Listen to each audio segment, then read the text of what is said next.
কাজ ও কর্মের বেড়াজাল থেকে কিছুটা সময়ের জন্য একটু দূরে ছিলাম। দিনটা ছিল খুব আনন্দের।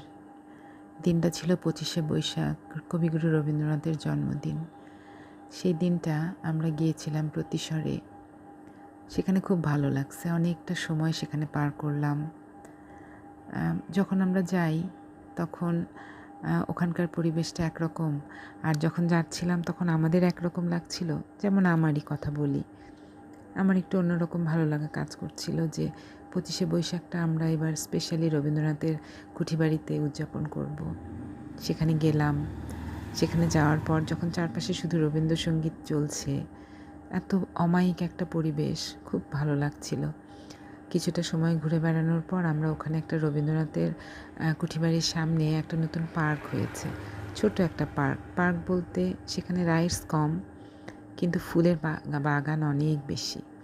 সেখানে কিছুক্ষণ ঘুরলাম এবং ওখানকার পরিবেশটা এত শান্ত, আমার এত ভালো লাগছে। আমি একা একা নিজের মনে অনেকক্ষণ ঘুরলাম।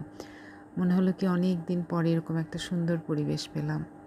আসলে সচরাচর এরকমভাবে বেড়াতে যাওয়া হয় না, আমার খুব কম হয়।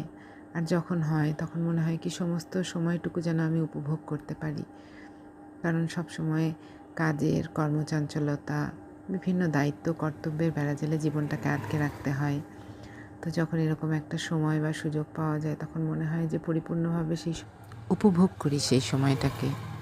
এত সুন্দর সময়, আর সত্যি ওখানকার পরিবেশটা অনেক অসাধারণ। আর যখন আমরা গিয়েছি চারিদিকে শুধু রবীন্দ্রসঙ্গীতের মূর্ছনা, চারিদিকে রবীন্দ্রসঙ্গীত, মানে অন্যরকম একটা ভালো লাগা কাজ করছিল। এর মাঝখানে অনেকটা সময় আমরা খুবই একান্তে নির্জন একটা জায়গায়, খুব ভালো লাগলো। এমনভাবে বেড়াতে এখন আমার সব সময় খুব ইচ্ছা হয়, মন চায়।